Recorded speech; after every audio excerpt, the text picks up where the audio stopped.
bergerak berbagi untuk negeri, guru penggerak majukan pendidikan, guru penggerak menghamba.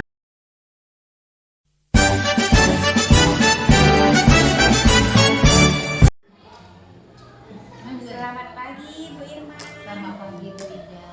Apa kabarnya hari ini? Sehat luar biasa. Mudah-mudahan kita sehat selalu ya Bu ya. Oke baik. Alhamdulillah. Hari ini kita adakan percakapan praobservasi ya Bu.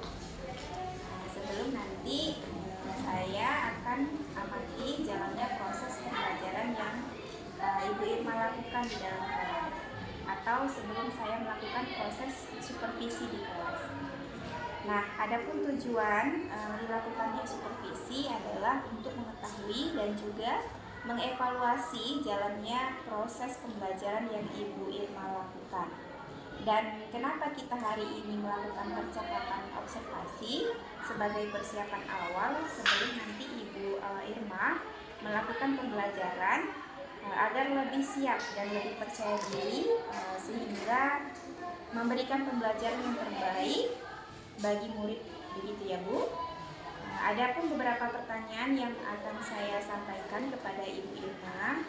Yang pertama berkaitan dengan tujuan. Kira-kira apa tujuan pembelajaran yang ingin Ibu Irma capai? Jadi kalau tujuan pembelajaran di pembelajaran yang akan kita observasi ini atau Ibu akan biasa mengajar itu ada dua, yaitu mendeskripsikan ciri-ciri dari pembelahan mitosis dan juga mendeskripsikan ciri-ciri dari pembelahan meiosis. Itu tujuan pembelajaran. Baik ya Bu. Baik. Jadi ada dua tujuan pembelajaran yang ingin Ibu capai ya.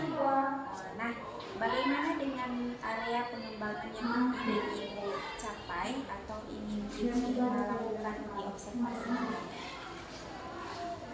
Area pengembangan itu saya akan menggunakan dua yaitu Bu, yaitu untuk pengetahuan dan juga untuk keterampilannya, di mana di pengetahuan anak-anak akan menguraikan atau dia akan mendeskripsikan ciri-ciri dari mitosis dan juga mereka akan juga mendeskripsikan ciri-ciri dari pembelahan meiosis. Jadi kalau itu pengetahuannya, kalau keterampilannya mereka akan mampu untuk mungkin menggambarkan pembelahan mitosis itu bagaimana, mungkin juga menggambarkan pembelahan meiosis itu dengan tahap pembelahannya itu bagaimana. Begitu. Baik, jadi area pengembangan yang ingin dicapai bagian aspek pengetahuan dan keterampilan Ya, Bu. keterampilan.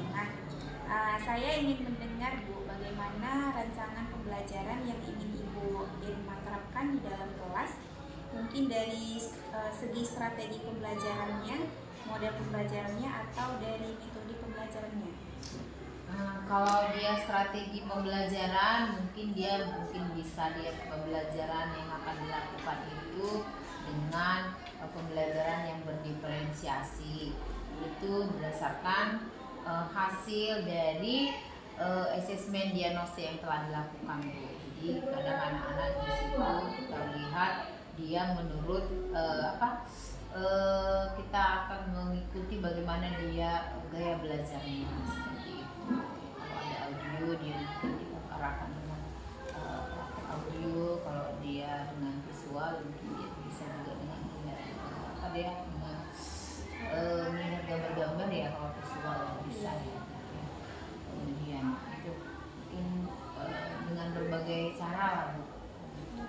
Berarti modelnya berdiferensiasi. Ya, bisa dengan berbagai macam model, tapi mungkin dia metodenya kita buat kelompok. Dia akan bekerja sama, bekerja dengan kelompok-kelompok, di mana kelompok ya namanya, terus audio ya audio, visual ya bisa juga Sesuai dengan kebutuhan siswa. iya, Ya. kebutuhan siswanya. Jadi dan tadi apa ya Bu ya, berdiferensiasi ya model pembelajaran Ibu Iya, lakukan ya. diferensiasi. Baik Bu, jadi Coba itu bisa pakai. oke, kita lanjut. Baik Bu, jadi yang akan Ibu Irma terapkan di dalam kelas menggunakan strategi pembelajaran berdiferensiasi yang terintegrasikan dengan pembelajaran model pembelajarannya tadi apa Bu? Ya, problem listening. Iya, Jadi problem nanti listening, kita ya. lakukan dengan kelompok-kelompok. Iya. Oke, baik Bu. Nah, bagaimana dengan media pembelajaran yang akan Ibu gunakan di dalam kelas? Kalau media kita itu PowerPoint ya Bu ya, biasanya PowerPoint, kemudian bisa juga dengan link video yang akan kita berikan tentang pembelahan sel. Itu media-medianya, proyektor, itu ya pakai ya mungkin ada lembar kerja lah, lembar kerja peserta didik ini juga kita buat. Baik, kemudian kapan nih Ibu Irma akan melakukan kegiatan pembelajaran tersebut, di hari apa dan di kelas berapa, dan juga di jam keberapa? Ini saya mengajar nanti di hari Selasa Bu, di les 4 dan 5 jam 10 pukul 10. Jamnya jam ke-6, 5-6. 5-6 Kelasnya kelas 12-nya 2 ya, pukul 10.00 waktu Indonesia Barat.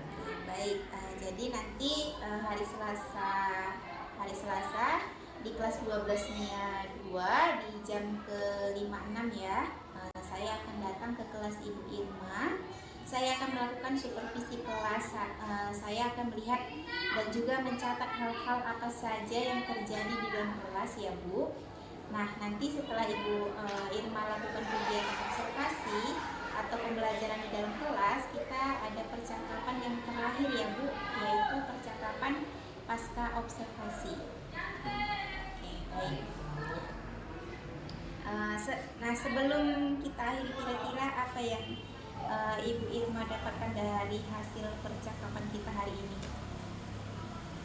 Ya, saya akan mungkin mendapatkan gambaran media-media yang akan saya buat, kemudian nanti akan saya persiapkan untuk kita melakukan observasi. Jadi akan saya persiapkan alat-alat dan bahan-bahannya. Baik Bu.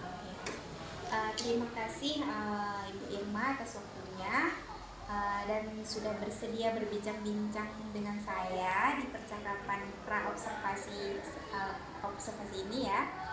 Sampai bertemu di kegiatan observasi kelas hari Selasa nanti. Kita hari ini sampai bertemu di kegiatan observasi kelas dan juga percakapan pasca observasi. Selamat pagi Ibu. Selamat pagi Bu Ida. Terima kasih. Sama-sama Bu Ida. Oke, selamat pagi anak-anak.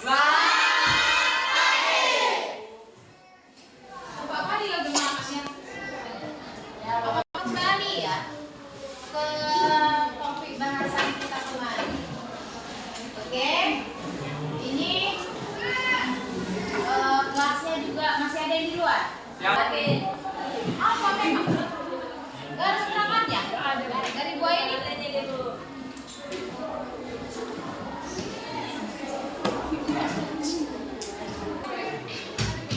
Kembali ya ke topik bahasan kita, mengerjakan yang Ibu suruh tentang sel ya. Ya, pembelahan sel ya Bu, mitosis. Apa ini mitosis? Tahap pembelahannya apa aja? Nengok-nengok saya.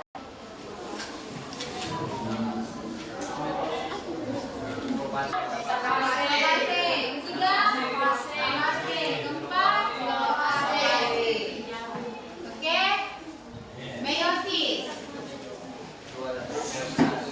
Meiosis 2 kali tahap pembelahan. Ya.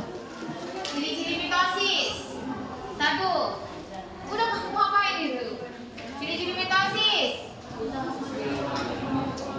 Topi. Silakan sambil lihat. 2.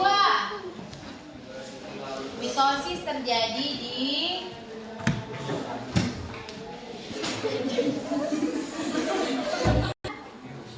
dia jumlah anak sel yang dihasilkan berapa? Berapa? 2. Bagus, Nur Haida. Sampai sudah membaca belah mitosis. Ibu kemarin bilang sel itu membelah untuk apa dia? Mengganti sel yang rusak itu harus membelah. Itu karena sel ini seperti sel darah kan ada umurnya dia itu. Jadi harus diganti. Sel yang sudah tua atau sel yang tidak berfungsi lagi itu diganti. Ya, pembelahan sel. Misalnya nanti flek-flek hitam itu di mukamu itu, kau makan yang bergizi, pakai skincare, kenapa itu harus dipakai? Untuk dia mengambil energi. Kita harus makan supaya ada energi kemarin kan di metabolisme atau di ATP untuk energi melakukan pertumbuhan, perkembangan dan pembelahan sel. Jadi kalau ada flek hitam di mukamu itu bisa dipercepat dengan makanan bergizi, itu pembelahan selnya nanti biar hilang itu di mukamu itunya itu. Kalau pembelahan sel itu tadi untuk jerawat ini, yang flek-flek hitam itu mitosis atau meiosis? Mitosis atau meiosis? Mitosis. Tadi kan tadi bilang kalau mitosis itu pembelahan sel tubuh. Kalau meiosis pembelahan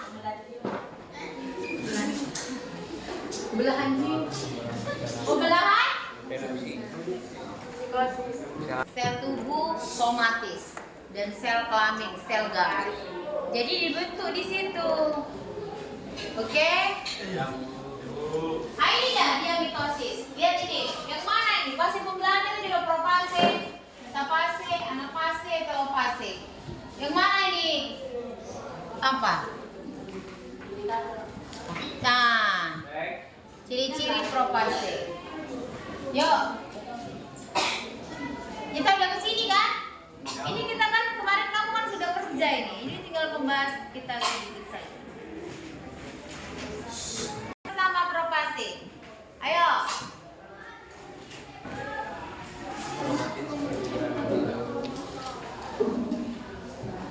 Membran inti mulai menghilang, ya kan? Benang spindel, benang gelondong itu mengarah ke kutub. Tiap sentriol memisah ke arah kutub yang berlawanan. Kromatin, kromosom, kromatin. Nah, undang-undang itu. Jadi kromosom mulai dibentuk. Sebenarnya ini kemarin itu kromatin itu dia menyebar di dalam inti sel. Kemudian dia kalau udah melakukan pembelahan sel, kromatin akan berubah menjadi kromosom. Kemudian kromatin. Nah, itu dia. Membran intinya ini dia. Ini kromosomnya di dalam, ya. Ini membran inti dia. Hilang. Membran inti itu membran nukleus yang membungkus materi genetik. Apa ini materi genetik? Apa yang termasuk materi genetik? DNA, gen.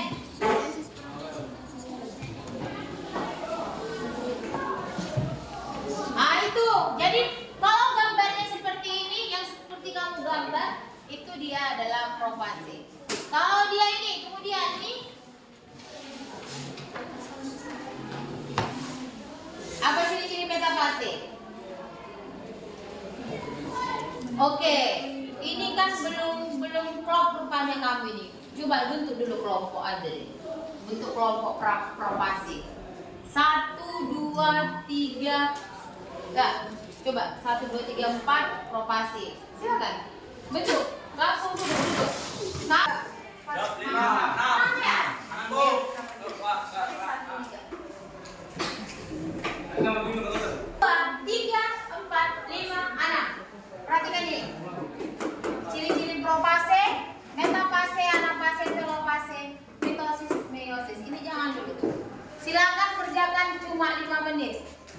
Halo, kamu udah baca tuh nggak kok?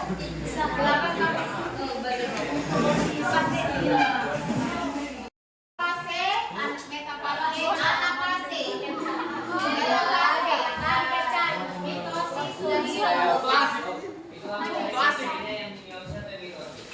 Di mitosis dan meiosis itu masih sama, jawab saja, masih sama. Nanti di meiosis ada apa itu? Demo. Ya, ciri-ciri doang. Ciri-ciri doang itu pun nanti kau terangkan nanti kalau tahu ada teman yang bertanya. Apa gelondong? Apa nanti kamu dan pelajari? Baru nanti bagus.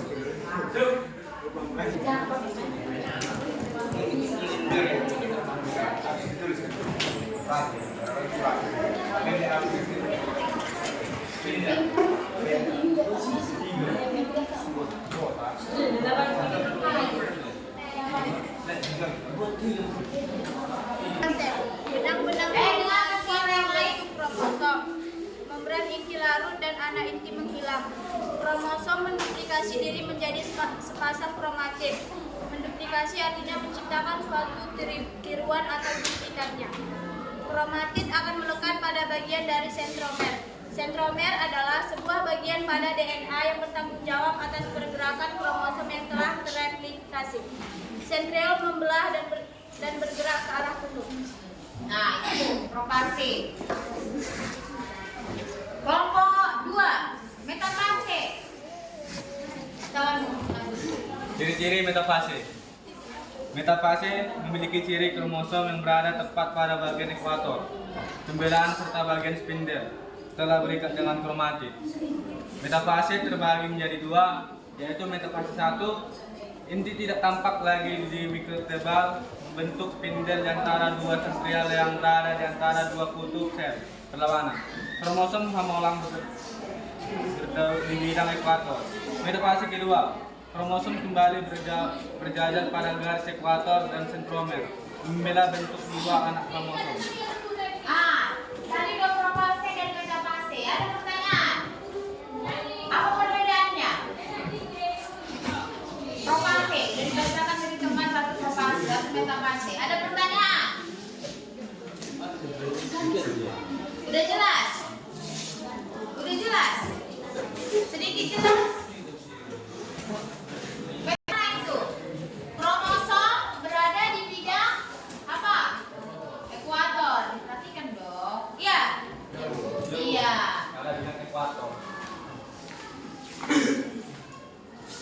Gambarnya bagaimana itu? Ada di situ? Ngerti kan? Jangan nanti balik-balik lah. Ini gambarnya ya. Ibu terangkan. Ya. Kira-kira begini gambarnya ya. Ini yang tadi. Jadi di bidang ekuator. Ini diterangkan oleh temannya. Beginilah dia. Benang spindelnya. Mana benang spindelnya ini? Mana sentriol ini? Oke? Jadi membran inti sudah hilang sempurna. Membran inti sudah tidak nampak lagi. Ya kan Deko? Tadi kau bilang kan? Jadi diperhatikan yang dibilang temannya loh nak. Supaya jangan ulang lagi, diulang lagi. Oke. Pada mitosis, benang-benang spindel memendek, kromatid menuju kutub berlawanan. Kedua kutub sel memiliki kromosom yang lengkap, memisah dari bagian sentromer yang kemudian membentuk kromosom baru. Pada meiosis 1, kromosom homolog yang terpisah akan tertarik menuju kutub berlawanan tanpa ada pemisahan sentromer.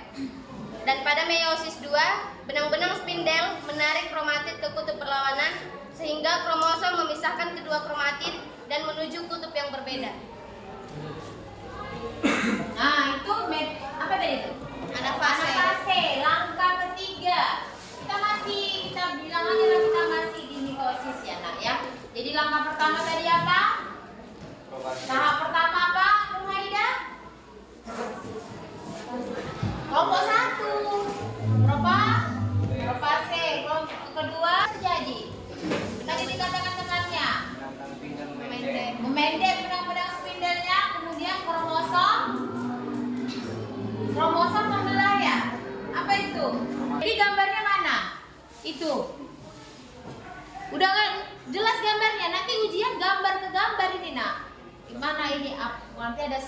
gambar apa? Oh, metafase, anafase atau profase. Jadi pengenalan, identifikasi dia di tahapannya. Jadi gambarnya juga berbeda. Itu juga udah sungguhnya itu kamu kerjakan sebagai bentuk literasi yang kemarin. Kemudian sekarang telopase kelompok 4, silakan. Telopase.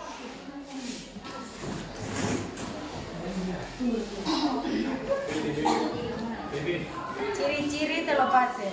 1. Benang-benang spindel menggantung menghilang. Pasalnya, kromosom berada di kutubnya masing-masing sehingga tidak memerlukan benang spindel lagi. 2. Membran inti terbentuk kembali. Kromosom yang sudah berada di setiap kutub mampu membentuk membran inti kembali. 3. Kromosom mengalami dekondensasi menjadi kromatin. Fase telopase membuat semakin menipis dan berubah menjadi benang-benang kromatid kembali. 4. Nukleolus terbentuk kembali. 5. Terjadi penebalan plasma. Hal ini menjadi tanda awal proses telokonesis. 6. Terbentuknya selaput memisah pada bidang eukaryon. Telopase apa ciri-ciri yang paling identik dia di telopase? Telah terbentuk apa? Hah? Membran inti muncul kembali. Kedua,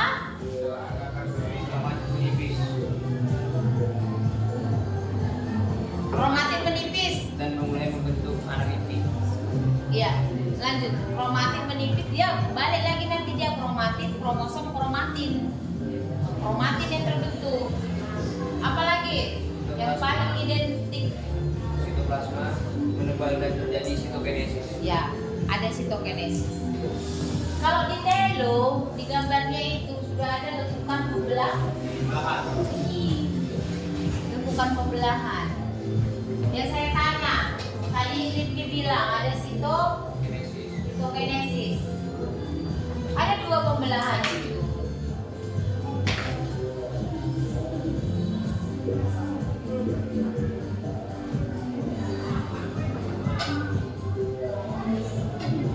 Ada sitokinesis, ada karyokinesis. Apa bedanya ini? Apa yang tahu? Tadi kan ada sitokinesis. Sel dulu atau sitoplasma dulu atau inti selnya dulu atau sitoplasmanya dulu dibagi. Yang di dalam apa yang di luar dulu? Kan selnya ada itu di dalam itu kan materi genetiknya. Mana dulu yang dibagi? Ini kan di dalam ini kan ada 2 dulu dia kan? Perhatikan, ini ada 2 dulu kan? Iya kan? Ini apa ini? Di dalam ini apa?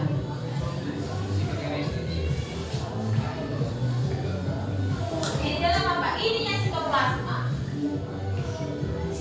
Ini materi inti. Materi inti itu apa? Karyotipe. Inti sel. Jadi di dalam dulu yang dibagi baru di luar. Saya tanya, karyokinesis itu apa, sitokinesis dulu? Karyo dulu. Oke? Betul? Betul apa enggak? Yang kau baca apa? Jadi dibagi dulu di dalam, baru nanti jadi 2. Jadi karyokinesis apa pengertiannya? Gak ada yang tahu? Harus pembagian materi inti. Karyokinesis itu bilang tadi inti. Jadi karyokinesis itu proses pembagian inti. Baru sitokinesis apa? Proses pembagian Luar inti. sitoplasma atau pembelahan sel. Itu makanya dibilang sitologi kan untuk pembelahan tentang sel. Baru pembagian sel, pembagian inti dulu, baru pembagian sel. Jadi di mitosis ada berapa selnya? Anak selnya? 2. Di mitosis juga 2. Udah kamu bilang tadi tuh. Dari 1 jadi 2. Gitu.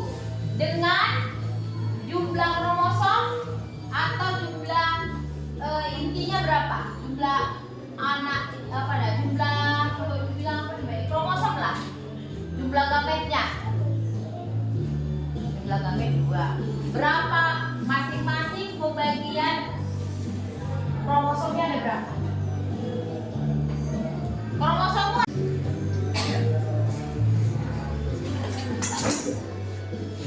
mitosis itu nak, kalau ini dia induk sel, induk, anaknya itu 2, tetapi jumlah kromosomnya sama dengan itu. Oke ya, jadi kalau 2N mamanya 2N jumlah kromosom anak, itulah mitosis.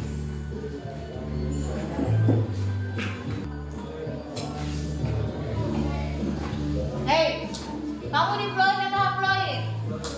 Ini kamu ini semua diploid. Berapa kromosommu? 3, 4, 6. Sekarang ciri-ciri mitosis.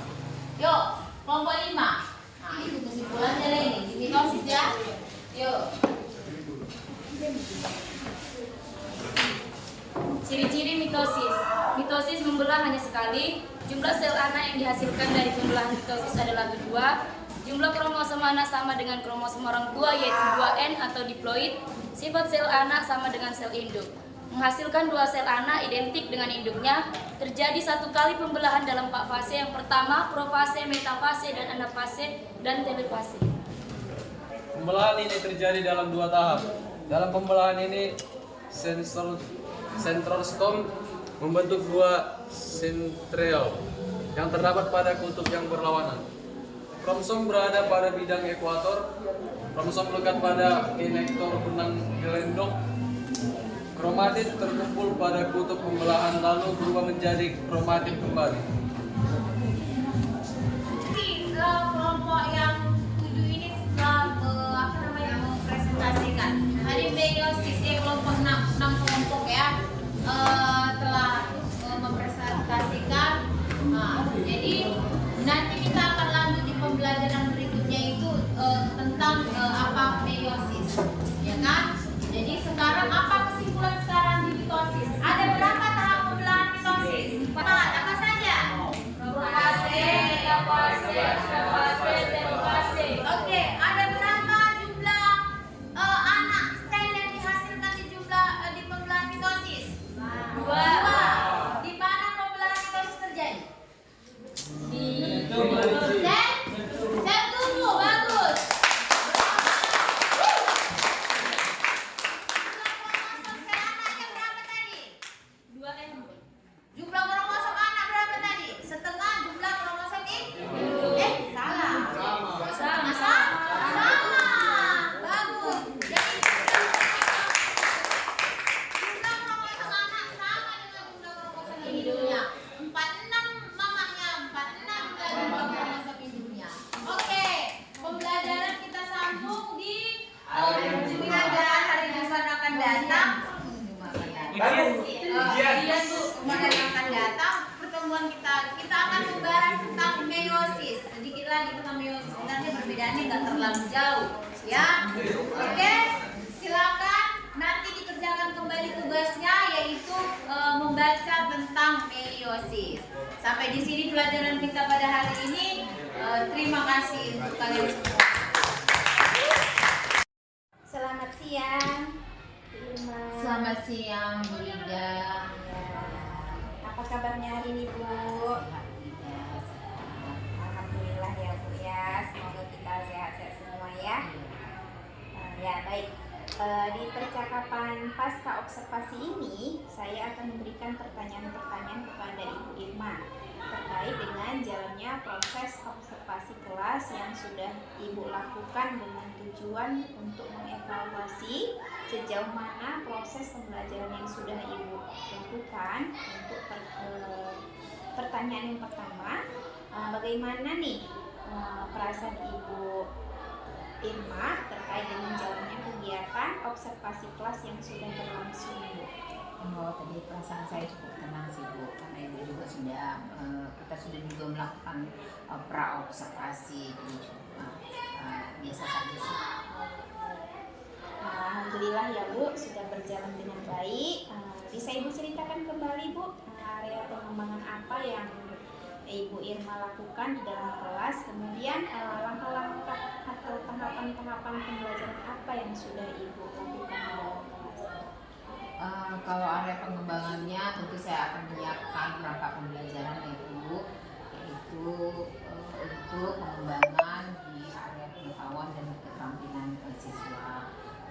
Kemudian langkah-langkah tahapan pembelajaran itu tadi saya melakukan observasi kelas, pengelolaan kelas, kemudian mengabsensi, kemudian saya akan memberikan tujuan pembelajaran apa yang harus dicapai oleh siswa pada pembelajaran kali ini. Jadi saya mengajar dan menuntut dan memberikan tugas. Tadi saya lakukan tahapan pembelajarannya.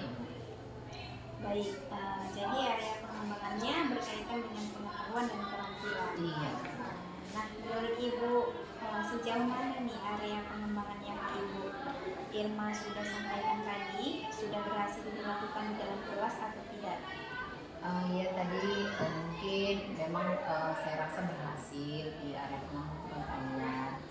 Tapi tadi mungkin ada kekurangannya dan memang masih kekurangan tadi saya lupa karena lupa berdoa, membawakan berdoa. Jadi saya juga tidak melakukan doa karena mungkin dia kan anak kita belajar itu di les ke-5 Bu. Jadi setiap selesai istirahat, jadi anak-anak banyak terlambat masuk. Jadi karena pengelolaan kelasnya menunggu siswanya juga masih agak-agak anak-anak belum tenang. Jadi itulah makanya saya lupa dari itu. Lainnya mungkin mungkin yang lainnya bisa lakukan. Keaktifan siswanya gimana? Oh ya, siswa-siswa kita itu ya Mbak, kalau tadi kan dia belajar kelompok, jadi ya di kelompok itu juga masih ada siswa yang belum aktif. Jadi ada aja siswa yang satu itu saja yang aktif, yang lainnya tidak aktif diskusi seperti itu. Baik, sudah berjalan sesuai ya Bu ya, tapi masih ada kekurangan. Nah, menurut Ibu Irma, apa sih kekurangan atau mungkin kendala-kendala yang Ibu hadapi atau saat melakukan proses pembelajaran di dalam kelas? Kekurangan tadi itulah Bu, yang berdoa lupa kadang karena harus mengelola kelas anak-anak yang masih ribut, kemudian anak-anak kita yang kurang aktif Bu di situ. Jadi ya saya terus akan memantau anak-anak yang tidak aktif ini, mungkin ya di pembagian kelompoknya masih kurang nyaman anak-anaknya. Baik, jadi ada beberapa siswa yang tidak terlibat atau kurang aktif, hanya mengandalkan teman seperti itu ya. Kira-kira mengapa hal itu bisa terjadi Bu? Kenapa mereka kurang aktif? Ya mungkin karena pembagian kelompoknya saya buat acak Bu, acak. Sebenarnya Mbak Acak juga sekarang ada terdapat dia asisten diagnosis, cuma mungkin dia ada juga anak-anak yang kurang nyaman pada temannya Bu. Tidak kekurangan nyamanan itu mereka ya gitulah Bu, namanya remaja, kadang-kadang jadi melakukan diskusi juga tidak aktif. Baik, jadi itu adalah kendala-kendalanya. Baik Bu, jadi rencana ke depan ya Bu ya, pada saat nanti proses pembelajaran ke depan, Ibu Irma nanti akan menyesuaikan dengan kenyamanan mereka menggunakan gaya belajar masing-masing berarti ya. Dengan menggunakan gaya belajar sesuai dengan gaya belajar mereka ya. Ya Bu ya. Nah, mudah-mudahan apa yang nanti Ibu rencanakan dapat terrealisasi dan memberikan proses pembelajaran yang lebih baik lagi dibandingkan dengan yang tadi ya Bu ya. Saya tunggu nanti ini Bu cerita-cerita Ibu nanti apabila sudah bisa direalisasikan atau tidak. berarti Ibu Irma akan melakukan perubahan dengan rencana yang akan Ibu Irma sampaikan tadi. Ya mungkin secepatnya ya Bu ya, karena dia juga dosen satu kan, tapi secepatnya kita akan melakukan evaluasi juga pada proses belajar tersebut. Mungkin nanti di ajaran tahun baru berarti ya Bu ya? Iya, bisa selesai tahun baru lah Bu gitu. Baik Bu, terima kasih banyak atas jawaban-jawabannya, kemudian atas waktunya juga. Mudah-mudahan apa yang Ibu Irma rencanakan ini bisa secepatnya direalisasikan ya Bu ya. Iya. Oke, terima kasih ya Bu, selamat siang. Selamat siang Bu, terima kasih Bu.